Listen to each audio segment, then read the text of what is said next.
In the far reaches of the galaxy, on a planet named Ulthar, lived a species known as the Garmins. They were frail, weak, and often dismissed as insignificant by the advanced civilizations of the universe.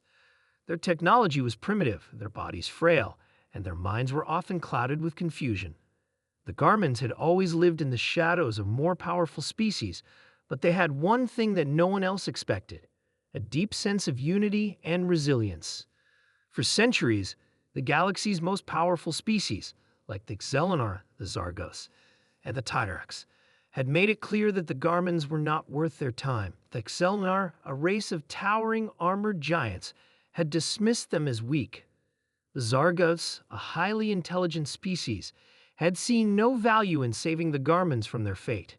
Even the Tyrax, who ruled vast star systems, laughed at the Garmins' attempts to join the galactic community. For years, the Garmins struggled alone on their small, resource-poor planet. Their leaders pleaded for help, but their cries fell on deaf ears. Every time they tried to make contact with the Galactic Council, they were ignored. Even when they sent ambassadors to powerful planets, they were met with cold indifference or outright hostility. They were the galaxy's weakest species, and it seemed that no one cared. But then, one day something changed. A ship arrived in Ulthar's orbit. It was unlike any vessel the Garmins had ever seen, sleek, powerful, and brimming with advanced technology. It came not with the cold arrogance of the galactic elites, but with an open invitation. The ship's markings were unfamiliar, yet its message was clear: we come in peace. The Garmins were cautious but curious. The leaders sent emissaries to meet the visitors. As they approached the ship, they could see the humans, the strange beings who had arrived from another part of the galaxy. Unlike the other races who had scorned them, the humans smiled and welcomed the Garmins.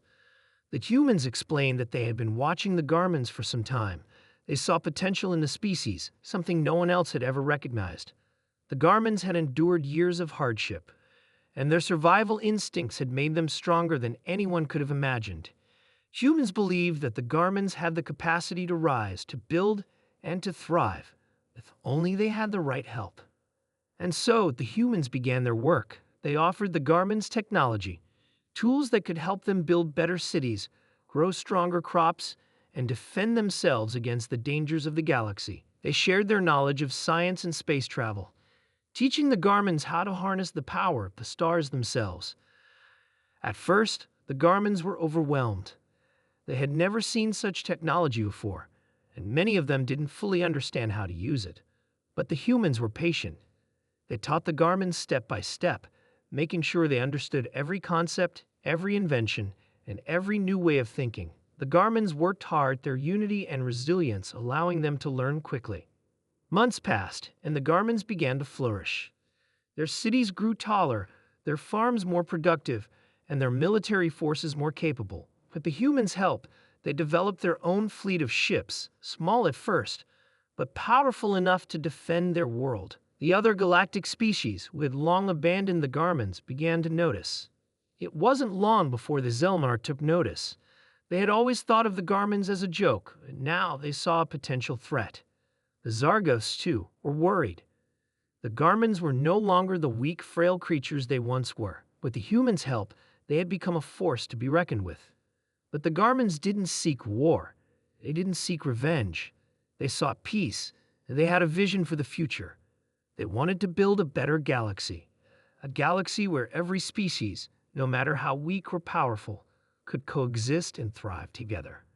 They sent emissaries to the Xelenar, the Zargos, and the Tyrax, offering peace and cooperation. At first, the other species were skeptical. They had seen the Garmins as weak for so long that they couldn't fathom the idea of working with them. But the Garmins, with their newfound strength and wisdom, proved themselves. They showed that they had the intelligence, the will, and the power to be equals in the galaxy. In time, the Garmins earned the respect of the other species.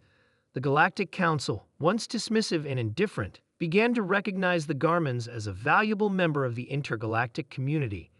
They were no longer the weakest species in the galaxy. Thanks to the humans, they had risen above their circumstances and become a symbol of hope for all who were overlooked and abandoned.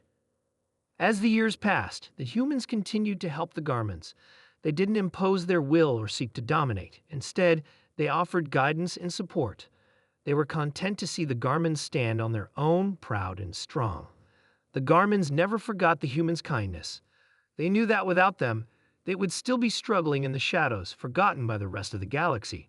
The humans had given them the chance to rise, to prove their worth, and to show the galaxy that even the weakest species could achieve greatness. And so, the galaxy changed. The Garmins, once the weakest of all, became a powerful force for peace and unity. They proved that it wasn't strength that mattered the most, but the will to survive and the heart to help others. The humans had shown them that anyone, no matter how small or frail, could rise to greatness if given the right opportunity. As the Garmins stood proudly on their world, looking out at the stars, they knew one thing for certain: in a galaxy that had abandoned them, it was humanity that had given them a chance to thrive.